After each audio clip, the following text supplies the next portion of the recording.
Juice, I got the juice. I got the juice. Yeah, man, it's your boy Sunrize, and I'm rocking with Whogotthajuicetv.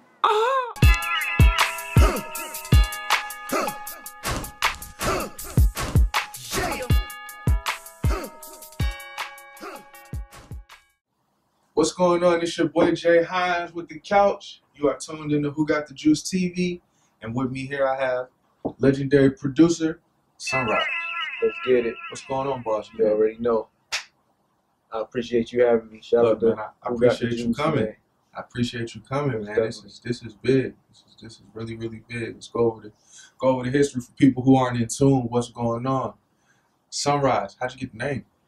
I'm a morning person. My grandmother gave me this name. I used to get laughed at about it, for real. But my man De Niro, I used to rap back in the day, and I had a freestyle that I did with my man De Niro. Shout out to Skull Gang Nero. You know what I'm saying? That's like one of the guys. He helped me format. Pretty much one of the guys that developed me almost into what I'm into today. But I had a freestyle, and I said Sunrise, and he's like, "Yo, that should be a name." They used to call me Murder, but I ain't never killed nobody. You know what I'm saying? They called me Murder. You know what I'm saying? And he's like, "Yo, you should go by that. It's easier to market." I was like, "Yeah, I'll run with that." And I was kind of a little flashy too, so the flashy part came with it. But on paper, Sunrise. What is he? Okay, cool. So you were an artist at first, yeah. And then you decided to be a producer. And what inspired that? How that transpired was I was rapping. This is when I was a big cat. We'll get into that too. Okay, I was gonna ask that question. We're definitely gonna get into it. I'll give you whatever you want to know about Big Cat. And this guy Tap, shout out to Tap Perry. Okay, he's the one that used to make my beats. Now Tap had a distinctive sound. I was more into mainstream sound. It was a certain sound that I was going for. Now Tap had a certain way of beats. I mean, his beats was fire, right? But it was a certain type of sound I was looking for, and I didn't know any other producers. So I was like, "Yo, Tap, why don't you make me something like this right here, right?" Now he has his lane. You feel what I'm saying? So I was like, you know what? He's like, why you don't make beats?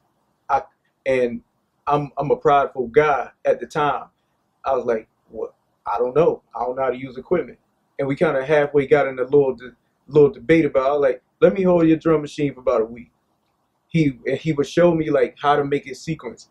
And once he showed me that, it was like, okay, now I know I got stuff in my head. Now I know how to get it out.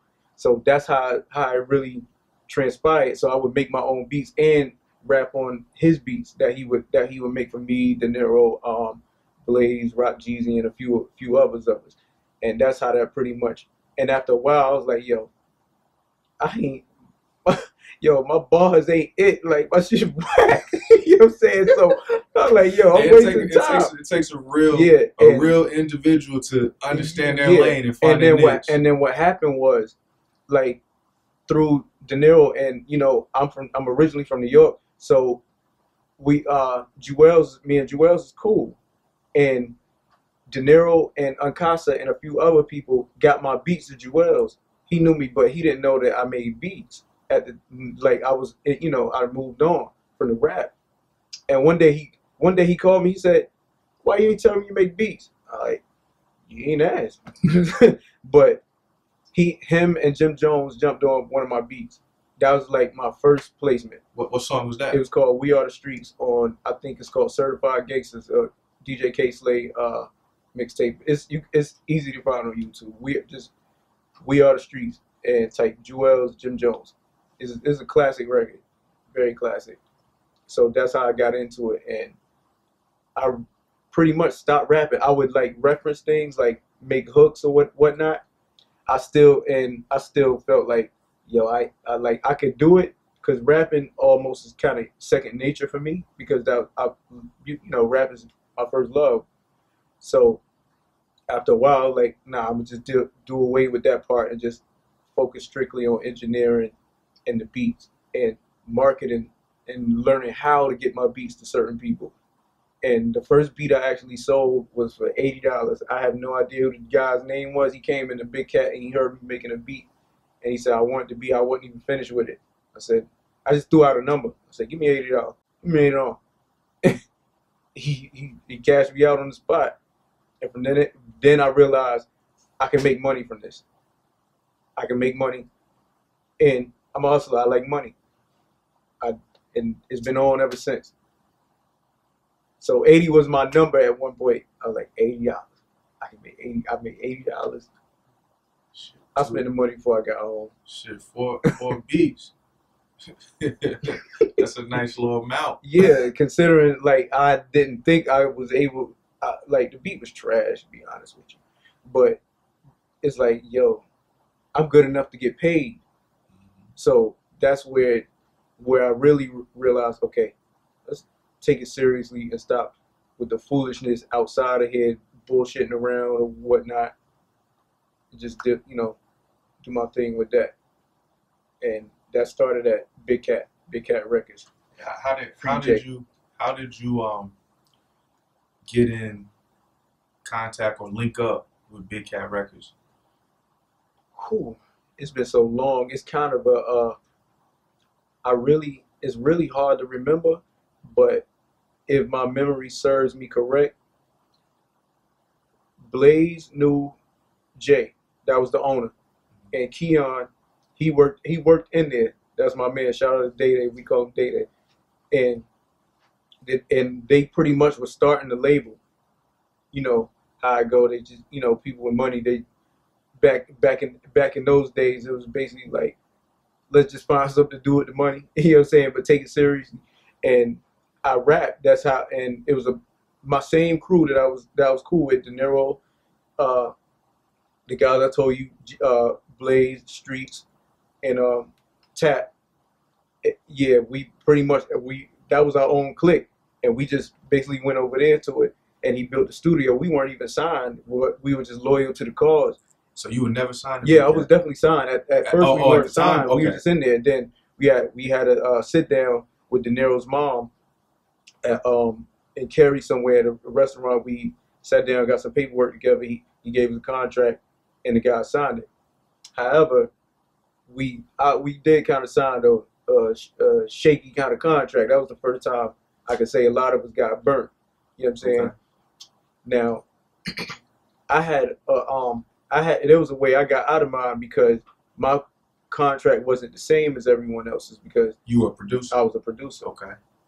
But eventually, nothing was coming out or what have you. So a lot of them were like, yo, I don't want to deal with this anymore. And Jay, he clearly didn't want to deal with it either. But so for some of us, it was more so like we had a little bit more value than the others.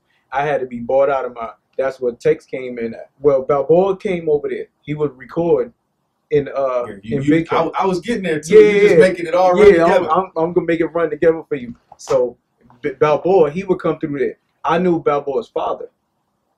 So Balboa, like me and Balboa's father were cool. Okay. Because he would come in the tape store, and it was, like I said, Big Cat Records, it was a tape store. The studio was in the back. That's where we recorded at. And his father would come in there all the time, and Balboa would come in there from time to time. He rapped, and he heard me in there working one day. We exchanged math. He would come back and forth and come in there and record. I was good enough to make beats outside of what we were actually doing, so my beats were different than everything. So I knew how to make certain types of beats for Balboa. So I made beats for him. He would come in there, rap to him. He'd go, listen to it. He's from the country, so he'd go back to the country. He had something. He felt like he had something. We did really have something. So that came into play. Now, at one point, he wanted to come over there and sign with Big Cat. But it was almost like it was everybody was about to part ways and do their own thing because it wasn't too much going on over there. We had certain situations that transpired, and it was kind of like, all right, what are we going to do? So my situation me and Balboa, we went to Big Tex. Shout out to Tex. Together. Yeah, that's family right there though. So we presented the idea. Let's go over here and just sign. Like, I mean, just let him. He liked the music, and he was more in tune with certain types of people, and like he could pretty much get the ball rolling by himself, and he could get on the phone and make certain types of things happen just like that, and it's a fact. So we went over there. When we went to New York, we had the I want to say the same guys from Priority that gave Master P his label deal. That was the same. Those are the same people. I had the same attorney as 50 Cent, and Scott Storch. Those are the guys that pretty much got me my publishing and everything. So I signed a producer. He signed as an artist.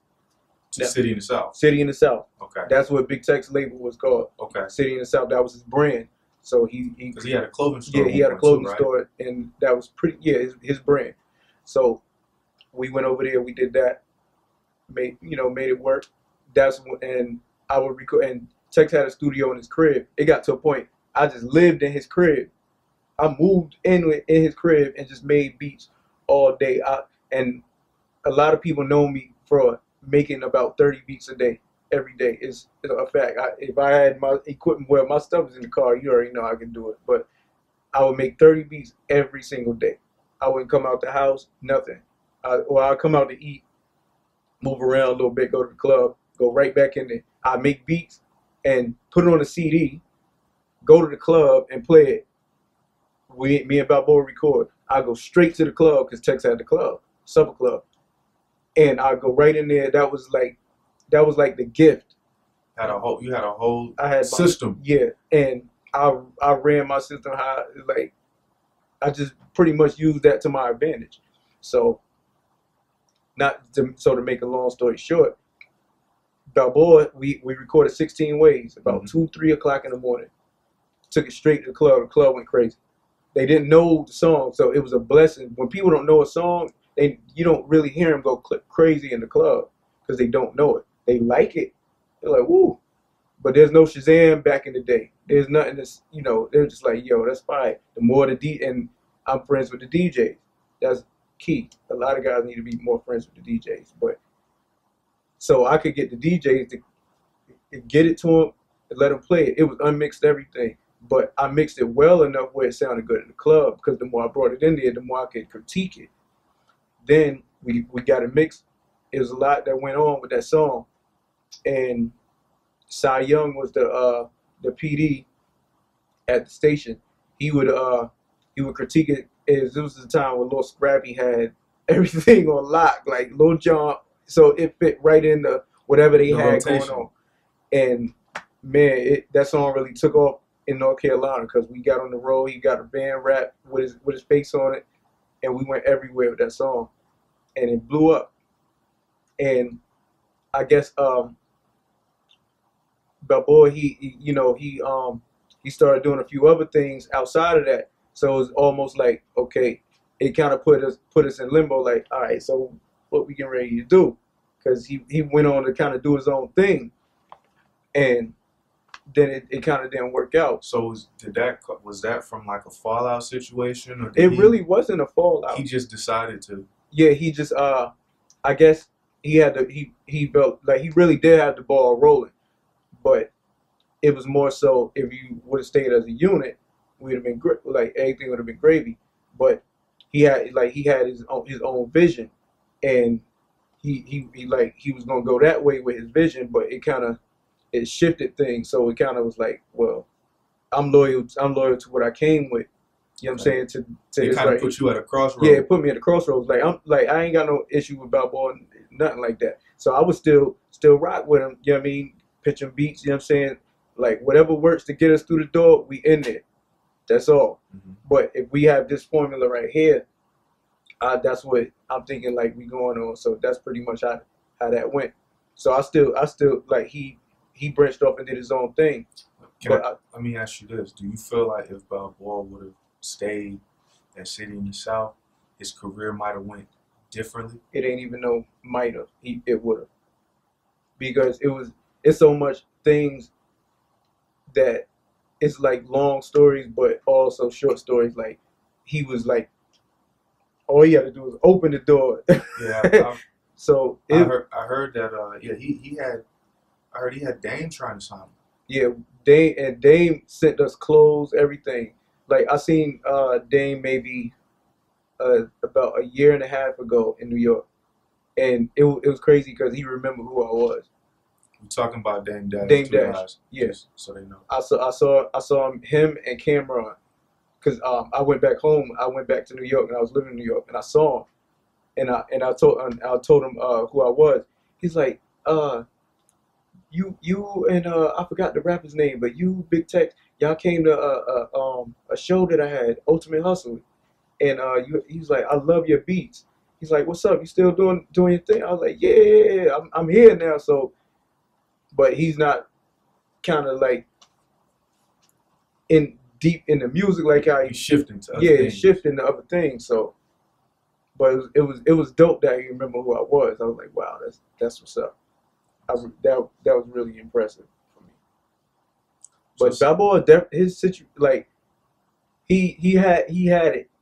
He definitely had North Carolina in a place that I hadn't seen at that time, where you go places and people know the music. I never really seen too much of that in North Carolina at that time. With I say one other artist that I seen outside of P.D. Pablo, it was a kid from, I think his people was from Jersey. I forgot the dude's name.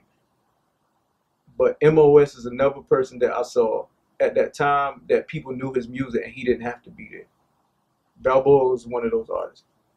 MOS from Durham. He's probably the other person that I seen that people knew his music and they didn't. He sung drug related. Drug related. Okay. Drug related, gang related. I remember that. And of course, out here you had Nine Deuce and them. Yeah. So, seeing as you've been a producer for a long time, you've seen the transition. Because I know, like, when you started, we talked about hardware, drum machines, and stuff like that. So fast forward to 2018, about to be 2019. How has the music game, as far as the creating process, shifted? It's I would say 90% easier as far as the creation. 90% easier, because when I came in through the ASR 10, MS 2000 Korg, big dumb ass synthesizers, Tritons, MPC 2000 XL. That's when I came in. Hardware, big, them keyboards are $2,000 a piece.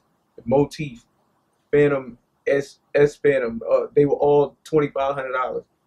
Everything. You want new sounds, you either had to buy a sound card or buy a whole new fucking keyboard. Or the rack. The racks. And that is a lot to take somewhere. Whereas now, a kid can be 13 years old, not even. He can be 10 years old. If he got a head where he know how to follow instructions and just know how to lay a certain pattern, you could draw it. He don't got to bob his head.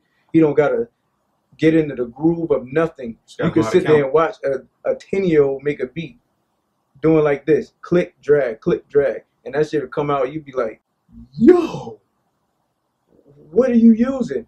And they'll say, Fruity Loops. Look at you straight face, say, Fruity Loops. You looking at them like, nigga, what? Fruity Loops.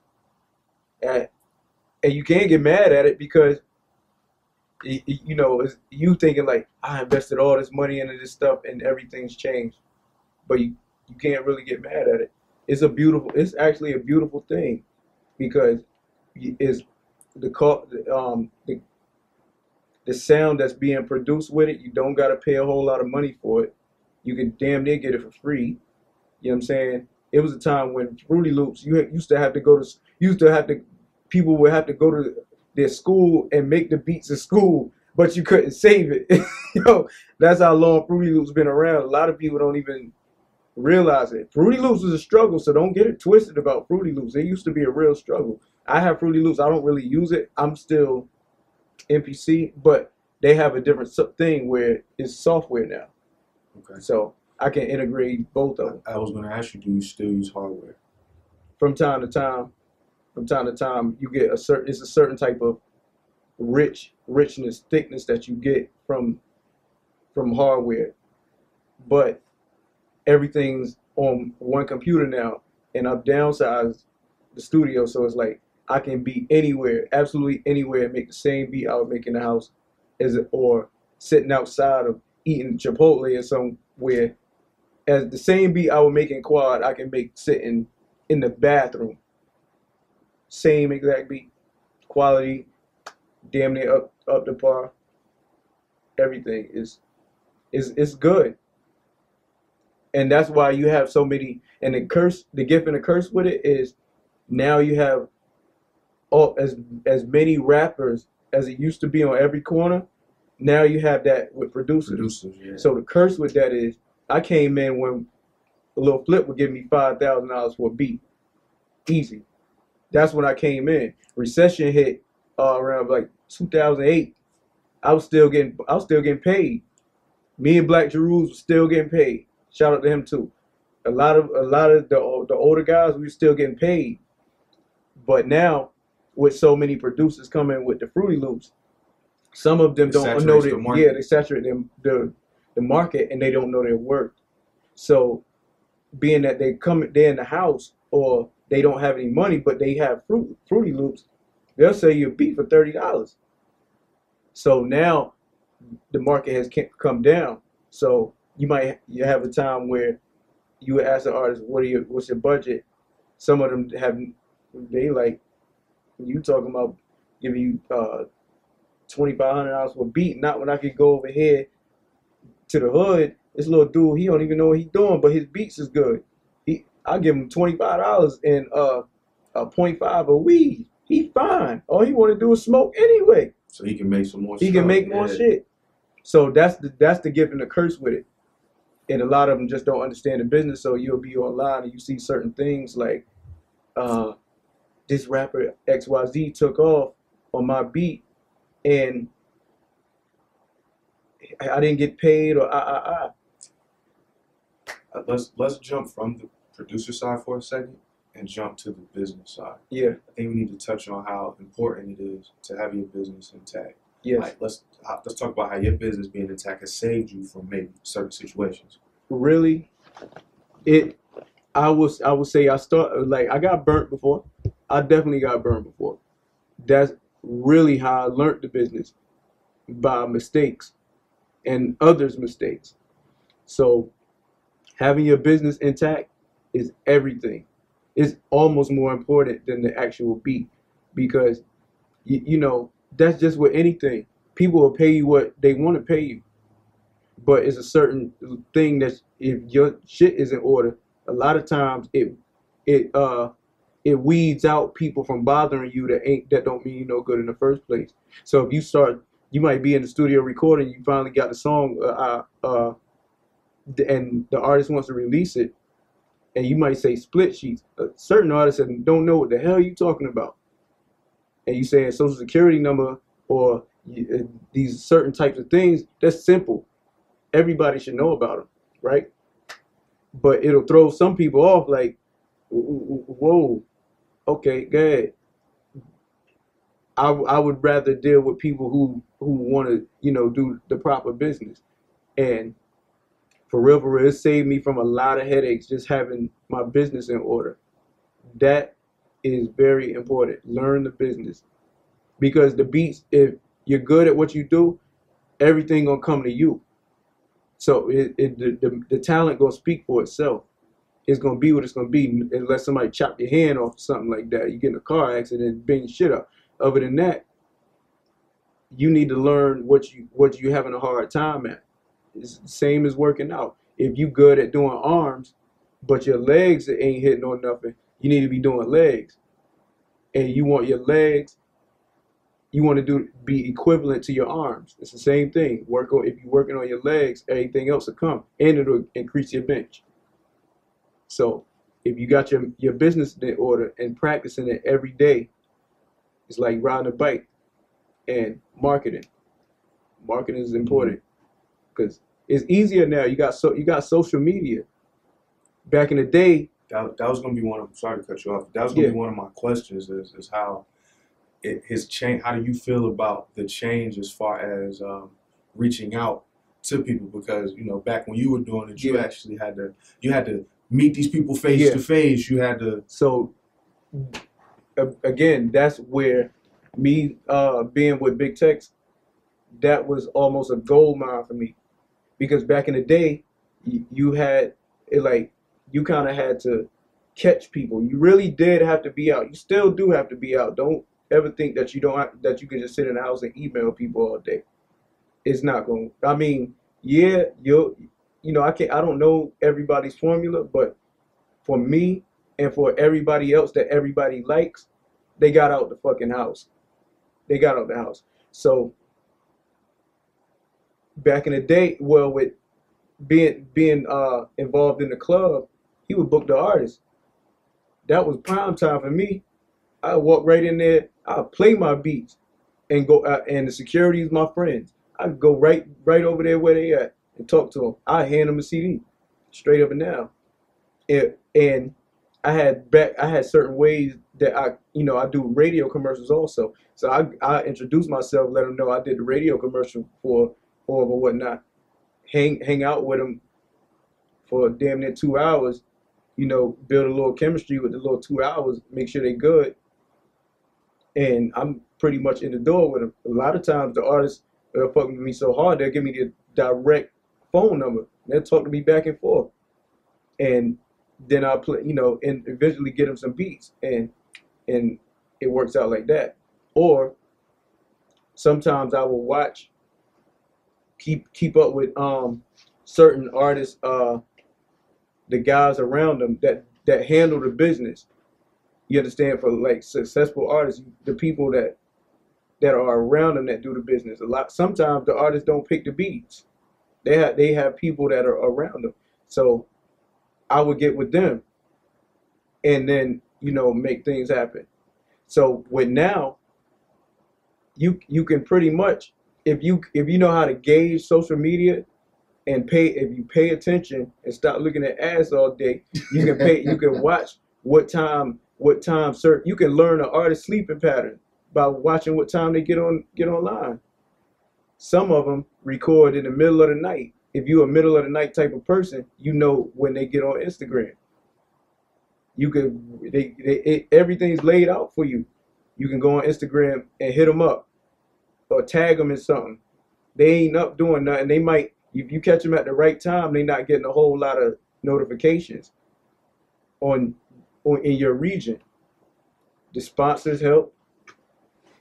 It's a lot of things, but just being hands-on, being in them studios with them, it makes a hell of a difference. And getting in the studios with them is also that comes with building relationships with certain people around them or the actual artists.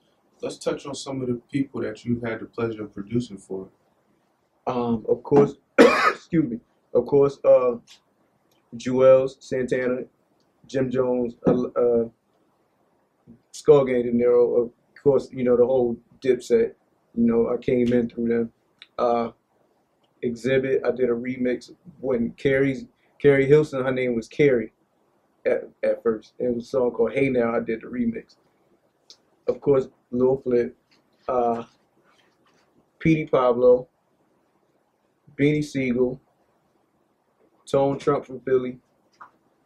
Trying to see what's up with this AR and Dark Glow joint. Let's see, Sauce Money that used to be down with Jay-Z back in the day.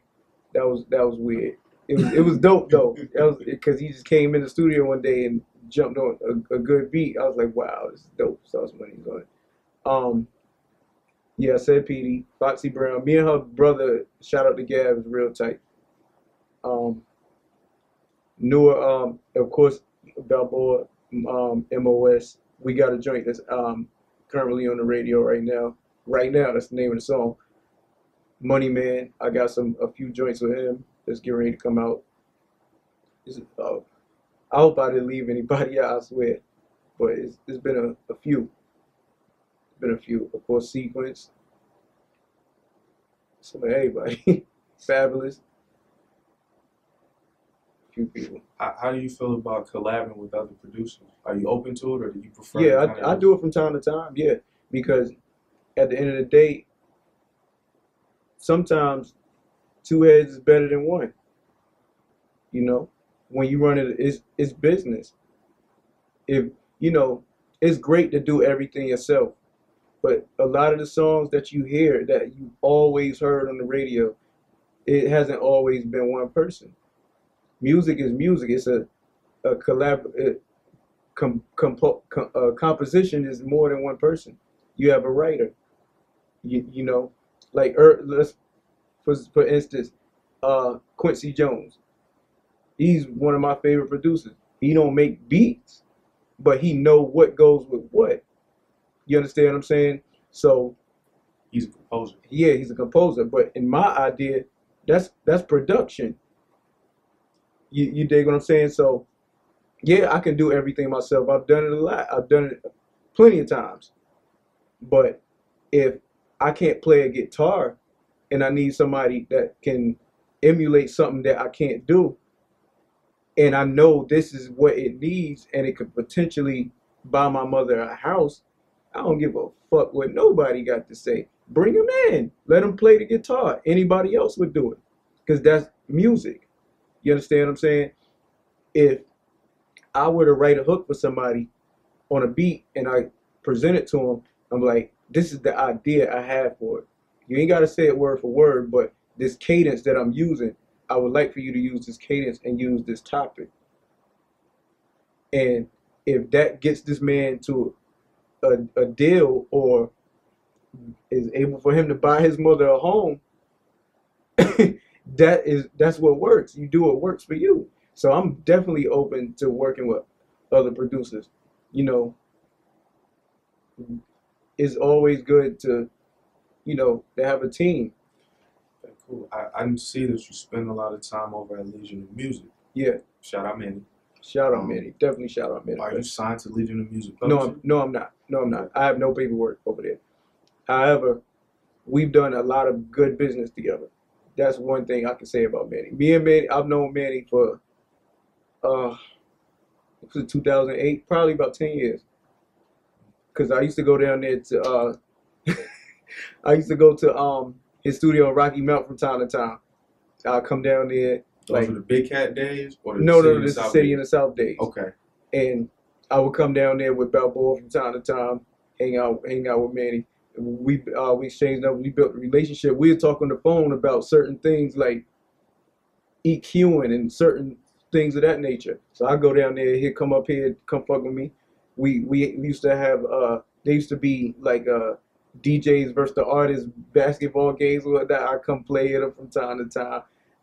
Then he moved up here when I was living in Raleigh, and I show him around, show him where all the food spots was. Me and this man love to fucking eat, or I'd be in the studio with him all day long, and we make beats together. We would use the same equipment. Like when the new MPC came out, we bought it together. We were the first ones in North Carolina with the MPC, the very first ones. Me and him came at the same day, right before they stopped engraving the name at the on the bottom of it.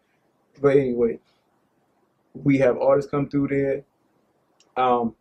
If somebody wanted to buy a beat from me, they'll buy the beat from me, and just off the strength, that's my man, and I did it up, you know, in his establishment. I'll throw him something for it.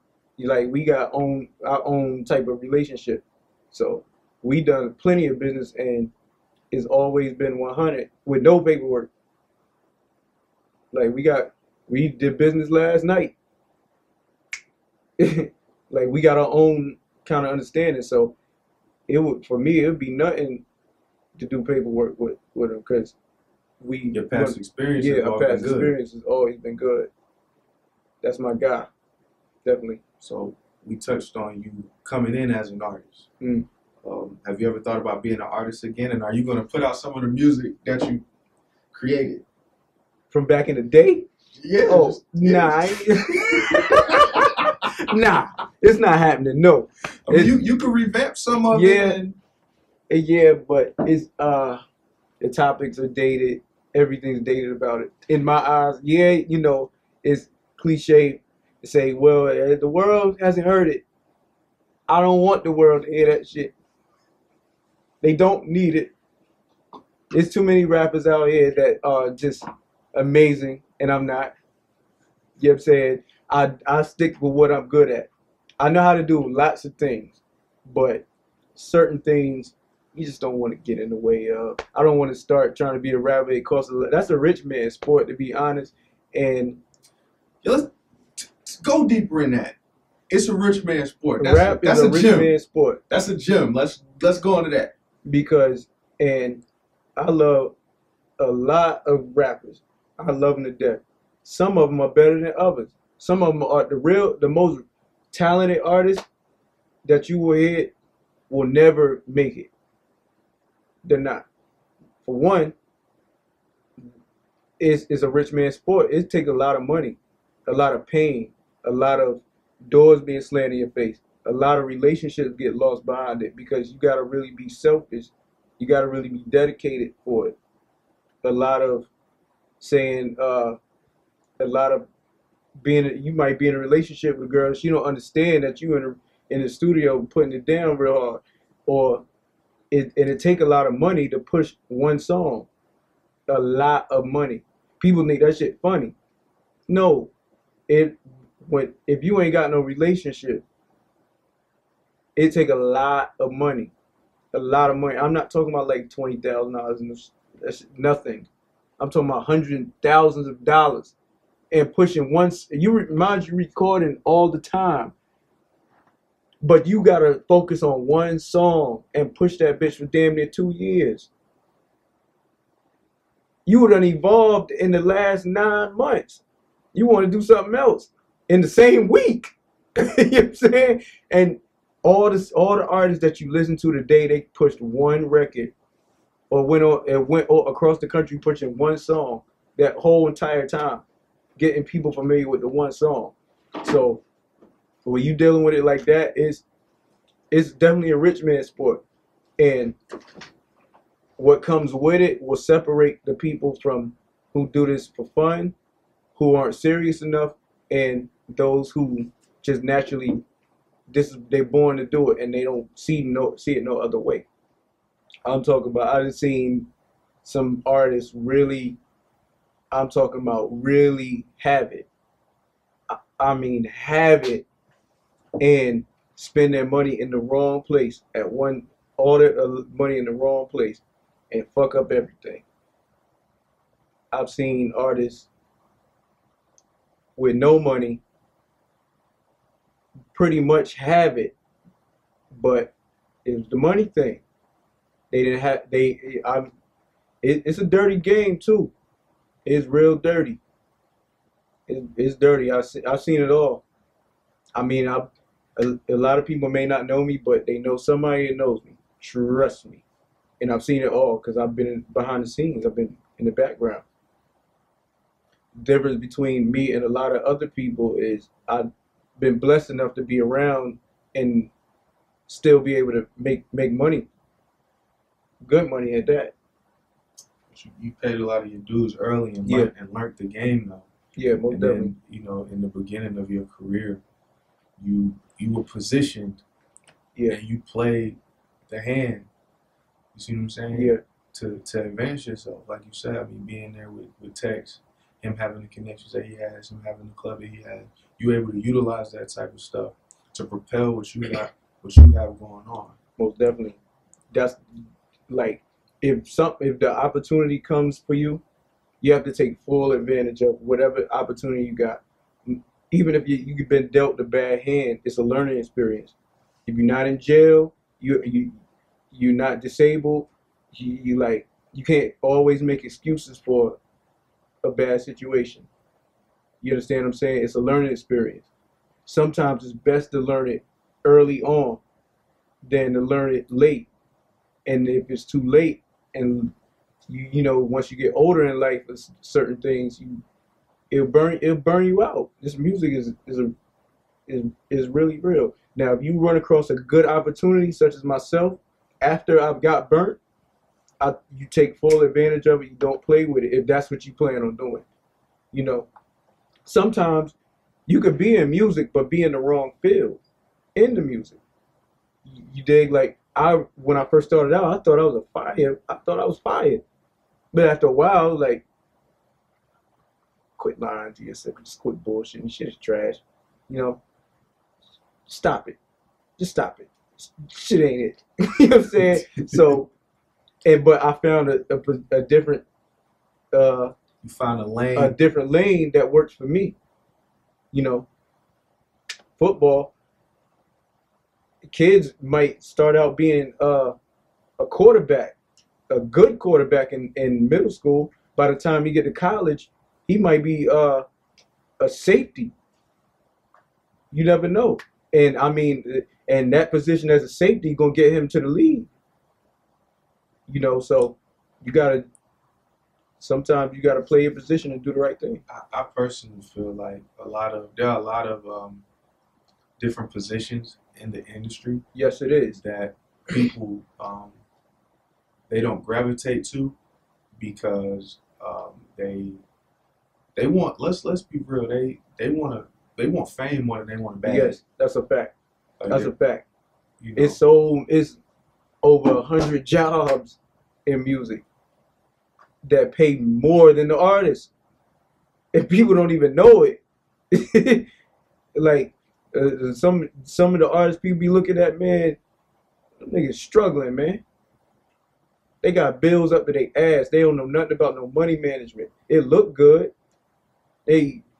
But just stick around. Wait about 2-3 years. We on the internet. They don't know how to shut the fuck up. You know, so they gonna go right on that phone. Yo, I'm sick of this shit. Whoopie whoop. You see it now. You see it. You see it. Yeah, we see it now. And you looking at him like he's saying that with all that jury on. This man just said he bought a Bentley Mulsanne. And this motherfucker crying. What the hell he talking about? Something don't add up. Yeah, it don't add up because that car don't add up. You know what I'm saying? The jury don't add up. He owe all types of, he done made all these people his friends. You know what I'm saying?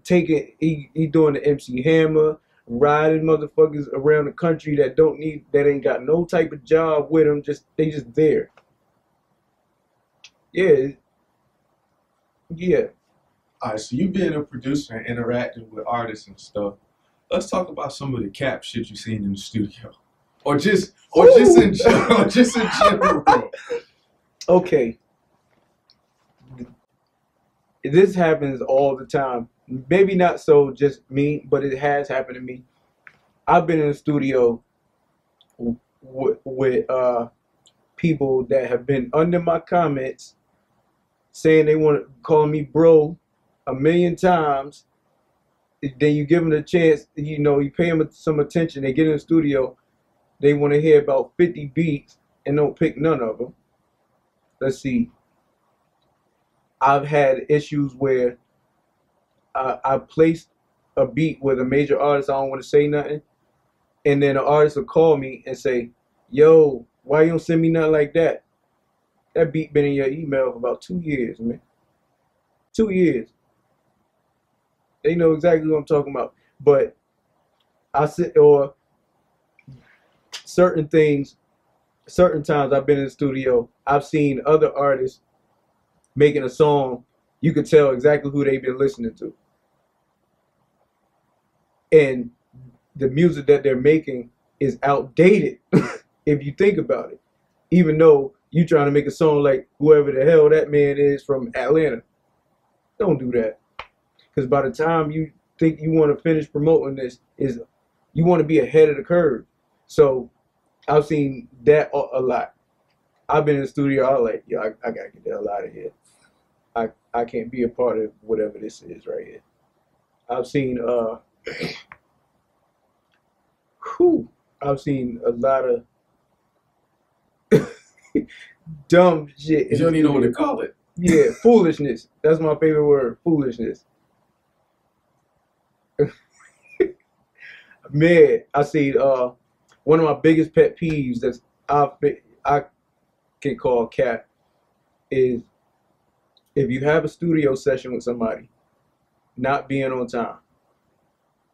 I'm huge about time. I know I was late today, fucking my kids and need to get gas, but I'm huge when it's time to, like, if you say this session is at 3 p.m., don't show up at no 5:30. Yeah, that's outrageous. I've seen it a lot. I've seen it where an artist's head be bigger than what he is. Plenty of times. I'm like, dog, you got all these people waiting for you. You ain't even like that. What are you doing? I've been in studio with like artists that people be crying over and shit like that. And they show up before I show up.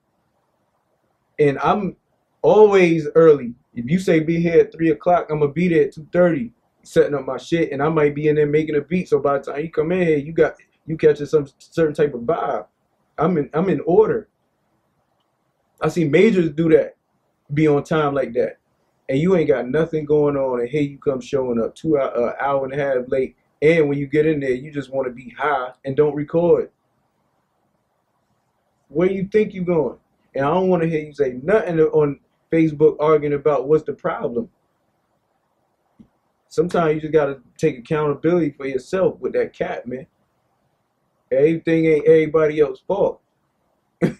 You be sitting in the studio like some of the stuff that certain people be doing, like, man, no, just go ahead and get you a job, man. It's okay. It's okay to get you a job because everybody works. Everybody works. It don't matter. I don't care if you find you a job at McDonald's. Just go to work. Stop this. It's not right. It's not right. It's bad. It's bad for you. What's one of the, not even one, what do you feel like North Carolina as a state? I was going to say Raleigh, but I'm just going to say as a state. I'm going to say the whole state. As a state. What do you feel like North Carolina as a state is missing to propel them to where they need to be? Because I've always heard stories or different people say that Atlanta was actually supposed to be North Carolina, but that's true. The hub missed some type of way. So why do you think the hub missed, and what can we do to try to make the next hub be here? It's actually happening. It's actually happening. All them conversations about what we're doing wrong, stop having them. Get to work. And everybody's doing that. A lot of people are doing that. And put it this way. If North Carolina, right, I'm going to say it like this. It's family business. If you got issues with certain, like, you shouldn't be talking about North Carolina issues with people that don't understand North Carolina issues. So it should be family business. If just pretty much I've seen a lot of progress. So I really don't got a lot bad to say. I don't have nothing bad to say because I'm seeing artists perform, moving around, getting show money. That's a beautiful thing. I'm seeing them perform not just at music showcases. I'm talking about somewhere where it's like people are coming to actually see them. That's a beautiful thing to me because it's like, okay, progress. That's what we need. All that sideways negativity shit, keep that shit in the house. Don't be putting that shit online. All you need to be doing is worry about positive shit, staying focused, working and building shit with other artists. If you don't want to build with them, fine. Fuck that. Do what you're supposed to be doing. And the state gonna shine. That's everything. A lot of the ones that are working, just focus on yourself. Don't worry about who not working, cause it's gonna show. If you know, like I said before, man, the dog howl at the moon, man. The moon don't howl at no fucking dog. So you worry about yourself. If you doing what you're supposed to be doing, it's gonna show. And the people gonna come to you. You could definitely make this Atlanta. But for one, stop going down there oversaturating Atlanta. Atlanta got what they got going on already. I personally don't see a whole bunch of, they already got a bunch of rappers down there, producers, just everything there. Out of all the people that keep coming out of Atlanta, it obviously sounds like they're not about to just keep letting outsiders come down there and eat. I'm seeing too much of that. I'm seeing Atlanta artists pop that's from Atlanta. We got a lot of good, talented people here, and they're doing their thing. Just keep doing what you're doing. That's it. And focus on marketing. Marketing is real big. Focus on your team. Don't have a bunch of people around you. Just, you finally got a song on the radio, and now you think that's it. Nah, brother. Everybody around you need to be working. They need to be doing what the fuck they supposed to be doing and staying out of trouble. That's a big thing too. Stay out of trouble. Men. No yes men. And be able to take the criticism from your brothers, because you rather hear from them than you go put your video on World Star. You be ready to kill yourself in the bathroom because you look at them comments. You know, you can have fire in World Star comments. They don't care. They just like laughing and joking. But that, stay in contact with a DJ the same way you have your friends and you fuck with them real hard like your friends, like how you and moms are. That's how an artist should be with a DJ, a working DJ. You gotta have a DJ. And you know, PR work, everything. You gotta have that PR. It's easy to have the music and people around you, but you gotta have turn it into a machine, a well-oiled machine, and don't deviate from that program. You understand what I'm saying? So if this is working for you, keep doing that. Now, it's not just one set formula. It's plenty. I can't tell you what works for somebody else, because somebody else ain't me and I'm not them. So you always have to stick to what works, but emphasize on the word work. You're gonna have to work. All that sitting around BSing, you're gonna have to do this shit every day. You gotta do it every day, every single day. You gotta like really eat it, live it, dream it, and be prepared to lose friends. Be prepared to lose a lot. Them friendships, relationships.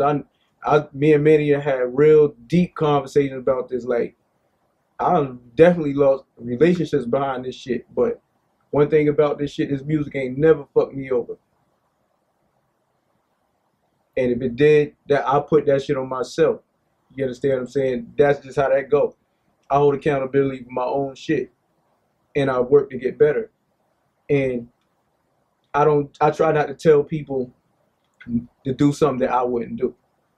You know what I'm saying? So if I'm talking to artists, I'm telling them certain things, I feel like, hey, you should take heed to what I'm saying. It's good shit for you. But North Carolina is a hub of talented artists. I'm talking about, it's talent everywhere. It's all about getting the shit in order. And you also want to be marketing to the right people. Because if you make trap music and you market it to J. Cole fans, you're in trouble. They don't want to hear that shit. So, and vice versa. You know what I'm saying? And that's not like no disrespect to J. Cole, not like that. He's a damn good artist. However, what worked for him may not work for you. So, if sometimes you got to put that pride to the side and them dumbass egos that you know better than you should be having, and stand up straight and look yourself in the mirror and say, okay, I need to start from scratch, and what am I doing wrong here? Or how could I be better? Even if you're doing good, just how could I be better? And one good thing I will say, don't try to be like a artist that you hearing that has took 3-4 years in the grooming a certain sound. that's not your sound. So if you sitting here trying to be like the other artists, it's cool to like what they're doing. Don't do what they're doing, because eventually that sound is gonna die, and you gonna die right along with it. So what you would do is, if I like Future, I'm not gonna make his type of music. I want to know personally. I want to know what he did to get what he got, and who is on his team doing that's running that ball like that. So who's PR? I want to see who that is. Who's the motherfucker setting up his dates? Who's the motherfucker handling his social media? Who's his social media guru? So he ain't got but 5 pictures. Who's handling his? You feel like people put attention to the wrong things. Yes, yeah, and that also goes into spending your money, and poorly. You gotta spend your money the right way. Some people be having, they're actually wearing what they should be given to the, to the DJ, to, a working DJ that's in the club that already got a fan base. That's your man. But you're not utilizing, your connects. You got pride issues or a certain type of issue. I'll tell you one thing, I'll tell you one secret that worked for me, and I don't rap. I overheard a DJ, one of my DJ friends, he was talking about he was gonna buy an Xbox. He was gonna buy an Xbox for his son. It was an Xbox, and it was a certain game that he wanted to buy for his son. And I overheard it. So what I did, I went and bought it myself. And I gave it to him. I'm like, here, that's for your son. You know what I'm saying? You think he ain't gonna do what I want him to do? Simple shit like that. Or his son got a game. I'll pull up his son's football game. Relationships be everything, but with the right people. Not no motherfucker that can't do shit for you. You want the world to hear your music. So build a relationship with people that can help assist you with your thing.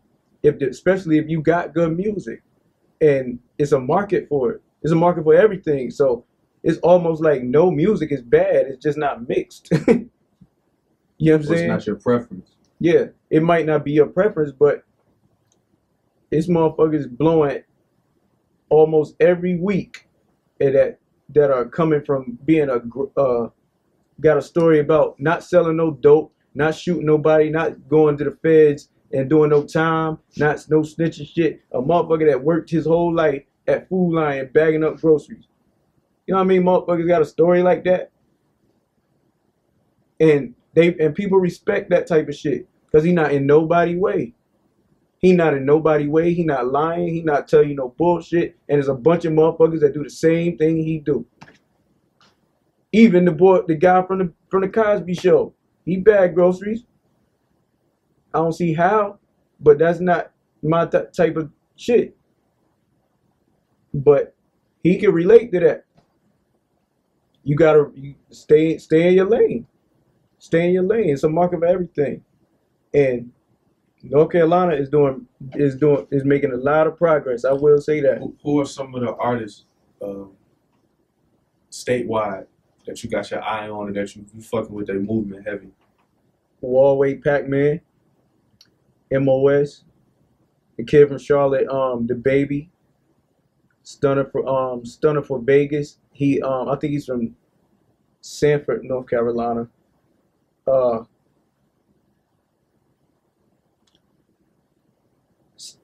Tray Baby. Hopefully I didn't say his name wrong, but on his Instagram it set it off 83, I think. I think 83 Babies is a group. 80, yeah. Lil Tony is because it's one is like OBY, yeah, OBN, and yeah. It's Lil Tony and set it off. Yeah.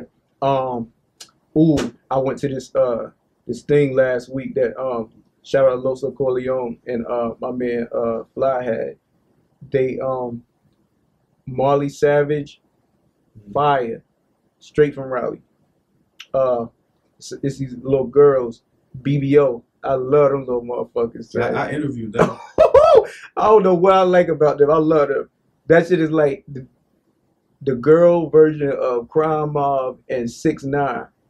That shit get you beat the fuck up, Jack. I like that type of. I like them little motherfuckers. So all they gotta do is stay out of trouble. I love them motherfuckers. Ooh, it was a guy there. He had a song. Oh, I like Big Nitty too. Big K. D Money did a lot of his beats. I fuck with him too. Of course, Cash Moolah is my dog. Cash, if you hearing this, I need that interview, bro. I need that Future Flavors interview. Yeah, I got to stay on top of him because he records so much music. I'll be like, yo, find one of them motherfuckers and run with it. He puts out he has a lot of music that's on a stash that, man. I got to pull up when he hears some of that one day. He got a lot of music. It's like Manny records a lot of good artists over there at his studio. And some of them I feel bad because I don't know their names, but it's some really good artists out here. That's why I say like the talent is here. Don't go down there trying to make that shit they doing somewhere else. Don't do that. Do what you're doing and do it here. Just do it here. There's no doubt that the market is coming here. Oh, it's definitely coming here. Slowly transitioning here because like you have artists like the Baby, yeah, who are running around and putting the city on the putting his city on the map, yeah, and the state. That's a fact. By putting his city on the map. Yeah. When they look at Charlotte, Charlotte's in North Carolina. You see what I'm saying? And mind you, he might not do the certain type of music that others may agree with or even like. He has his own lane. It's undeniable. I'll be watching the videos. He come out and he hold the mic out, and people got their cameras. They singing his song. What you gonna say? That's why I say focus on you, because he's opened up a door for what he's doing, and that just may have a person like, okay, they paying attention to Charlotte or just North Carolina. Period. Like, okay, I heard about this guy here over here. Let me hear this. And then if that joint is fire, it's like, yo, niggas don't even know about him. He fired. We might do something with him, or he got a following, and it's like, what? You don't know, man? Listen, that shit. Woo! So it's like, if everybody just do what you doing, and from time to time work with each other, or you ain't gotta work with each other. Just, it's a mutual respect for each other. Like, yeah, I see him over there. He doing his thing. Shout out to him. Boom. It's all right. It's all right. It costs you nothing to show love from time to time. You gotta be buddy, calling each other bro all up in. Nah, just he doing his thing. That's it. Mutual respect is fine. Yeah, that's it. It goes a long way. Same with the producers. I love all the producers out here because they have their own thing. And some of them may not have good drums, but they have good sound. So I would like to collab with them, and we could come up with something crazy. You know what I'm saying? So it's like, hey, shout out to a lot of them doing their thing. And they young coming up too. They might be coming with Fruity Loops, but that shit ain't no punk. You hear that shit in the club, that shit knocking. I'm telling you. Fruity Loops has become the industry standard for production now. It's something in Fruity Loops. That shit beat so hard. It's like even when you try to produce in any other software, right now it seems like Fruity Loops and Ableton, are holding the torch. I mean, the only reason Pro Tools is in the standings is because it's industry standard. Yeah. So that way, it's always gonna have a space. You see what I'm saying? But when it comes to production, it's something about Ableton and FL Studio. Yeah. I like using I just started fucking with Ableton a little bit. I ain't even told nobody like. Them sounds are warm. They just warm. But I use the MPC software, but all my my effects and everything from all the other ones, they pull up in the MPC and Logic. I use Logic. I'm a MacBook guy. Shout out to the MacBook users. All MacBook users, you know what it is. Apple all the way. Apple. If it ain't got an Apple on the back of it, don't even bring that shit in. The only A is Apple, no Android. No droids. I want to all them live videos with that loud noise popping up. Nah, we don't do none of that foolishness over here. That go for you too. Keep that shit to yourself. All that you got there's too much movable parts in a yeah, we ain't doing all that. Let's let the folks know how they can get in tune with you, get in touch with your social media, email. Everything, Flashy Sunrise. Twitter, Flashy Sunrise. Instagram, Flashy Sunrise. Flashy Sunrise at Gmail. I'm Flashy Sunrise. My Facebook ain't really like music. It's just get to know me. It's just random thoughts. Pilot, like Sunrise with a Z. Look, I appreciate you coming through and kicking it with me, man. You know what I'm saying? I appreciate you. Shout out to Who Got the Juice, Jag Nation. Shout out to Mums. Rest in peace, Insane Wayne. Shout out to Legion of Music. MOS right now on all platforms. Stay tuned for the Money Man. I got a lot of shit coming with him. We just working. North Carolina.